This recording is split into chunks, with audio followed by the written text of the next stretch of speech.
Bonjour et bienvenue chez Frico Féminin. Frico Féminin, c'est la chaîne où les rêves professionnels et financiers des femmes prennent vie. Et aujourd'hui, on va vous parler à deux voix avec mon invité du jour, qui est Pierre-Élie, d'un sujet qui vous intéresse certainement, qui est est-ce que c'est intéressant pour vous d'investir dans un box, un parking ou un garage? Ça fait partie aujourd'hui des niches d'investissement qui commencent à intéresser pas mal de monde.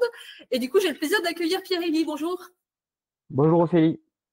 Mais avant de passer à cette interview, je vous invite à vous abonner à Frico Féminin, à me mettre un pouce pour soutenir cette création de contenu et à télécharger votre bonus dans la description, les 6 secrets de votre liberté financière.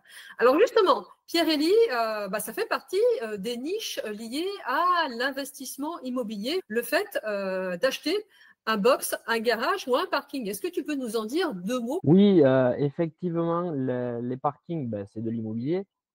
Souvent, on entend ce conseil de commencer par des parkings parce que ça coûte moins cher souvent, c'est assez facile de gestion et donc ça permet de mettre un pied dans l'immobilier, puis pour ensuite passer aux appartements puis aux immeubles.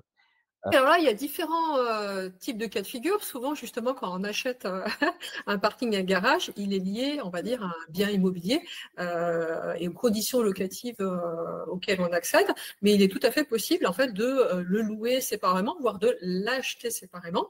Et dans certaines villes, notamment, ça commence à être une niche d'investissement qui est assez courue. Alors, pourquoi est-ce qu'elle est assez courue? On va vous dresser un petit peu les avantages de tout ça. La première des choses, c'est parce que ça permet de démarrer petit ou petite. Oui, exactement. Alors, en fait, c'est quand on habite dans de grandes villes, souvent un appartement, ça peut coûter cher, donc on peut conseiller de commencer par un parking. Alors souvent, on peut démarrer justement avec quelques milliers dans des petites villes, voire quelques dizaines de milliers d'euros. Autre avantage, c'est aussi les conditions de flexibilité locative. Pourquoi? Parce qu'en fait, vous pouvez quasiment vous mettre d'accord de gré à gré avec la personne à qui vous allez louer derrière votre garage, box ou parking.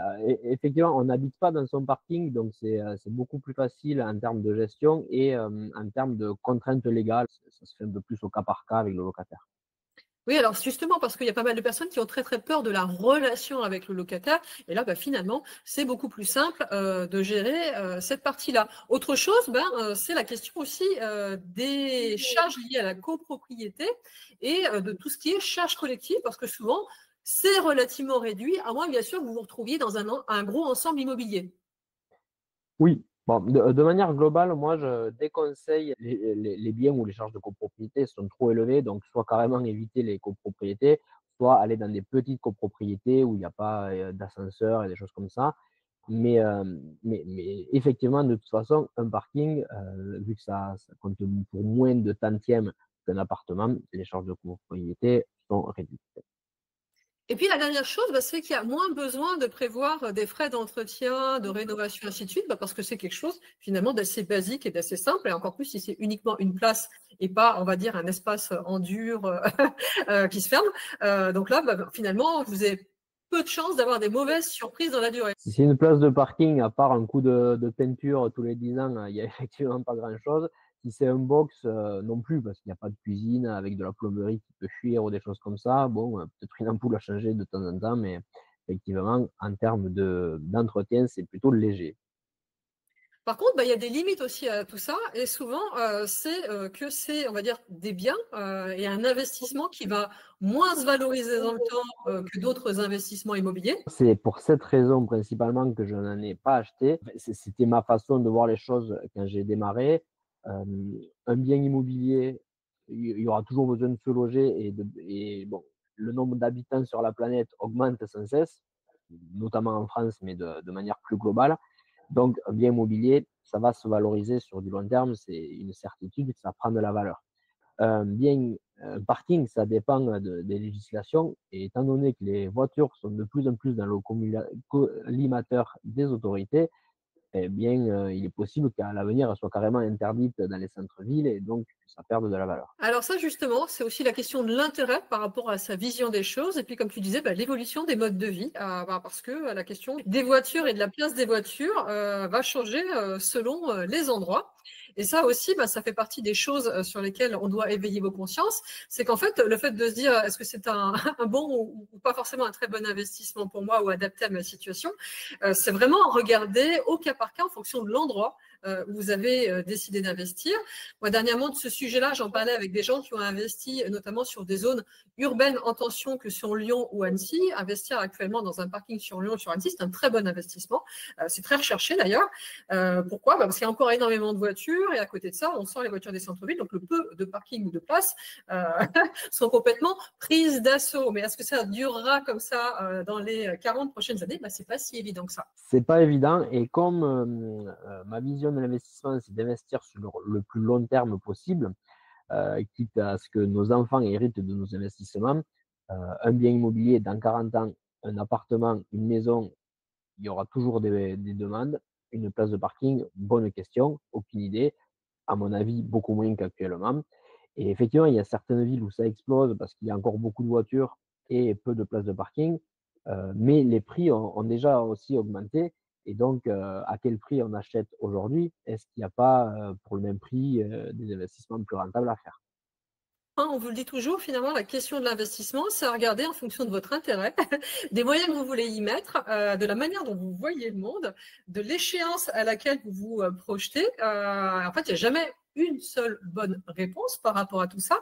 Dernièrement, j'évoquais ce sujet avec des personnes qui voulaient acheter leur résidence principale et partir faire le tour du monde, on va dire, à échéance de 7 ans. Et ben finalement, le fait d'avoir un garage était relativement intéressant pour elles. Pourquoi? Parce qu'à terme, elles allaient pouvoir sous-louer ou louer leur appartement et mettre leur déménagement dans leur garage. Dans ce cas-là, ça peut être un très bon investissement parce que ça vous permet aussi d'accéder à la vie que vous avez envie d'avoir derrière. Donc, c'est toujours cette notion de réfléchir quels sont réellement mes projets de vie et est-ce que ce vecteur d'investissement va m'y emmener. Exactement, c'est important. L'investissement sert à se créer sa vie de rêve, entre guillemets, la vie qu'on a choisie. Donc, c'est à nous de voir en fonction de nos envies, de nos projets futurs, quels sont les meilleurs investissements. Est-ce que les parkings correspondent à ça ou pas? Par contre, bah oui, il y a aujourd'hui dans des zones urbaines des gens qui arrivent à avoir un taux de retour sur investissement, sur des investissements sur des parkings ou des garages de l'ordre de pas loin de 10%. Donc ça peut être aussi très intéressant là-dessus. Mais par contre, moi, pour les personnes à qui j'en ai parlé, c'est on va dire sur des optiques d'investissement à 10 ans à peu près.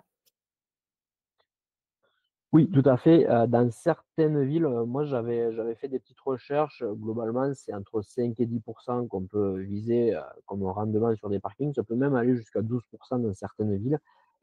Mais point d'interrogation sur la plus-value future. Et ensuite, sur certains appartements dans des petites villes, ce sont des rendements qu'on peut trouver aussi, les 10-12%.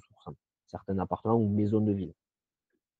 Je te remercie, Pierre-Élie, pour cette mise en perspective. Où est-ce qu'on peut retrouver tes bons conseils justement sur la question de l'investissement immobilier au sens large? Alors, j'ai un blog qui s'appelle s'enrichir avec pierreli.com, tout attaché avec un trait d'union entre Pierre et Élie. Et dessus, j'y poste des articles toutes les semaines pour vous donner des conseils sur l'immobilier, sur la bourse également et sur une meilleure façon d'épargner. Merci à toi parce que je pense que ça va éclairer la lanterne de beaucoup de personnes et puis en inspirer à passer à l'action et choisir l'investissement qui correspond à leur projet de vie parce que c'est bien toujours de ça dont on parle. Il n'y a jamais de bons et de mauvais investissements a priori. La question que vous devez plutôt vous poser, c'est est-ce que ça correspond à mes valeurs et à la vie que j'ai envie d'avoir? Je vous invite également à nous mettre vos commentaires, à nous poser vos questions, à mettre un pouce si vous ne l'avez pas encore fait pour soutenir cette création de contenu. Et je vous dis à très bientôt sur Frico Féminin. Je te remercie Pierre-Élie.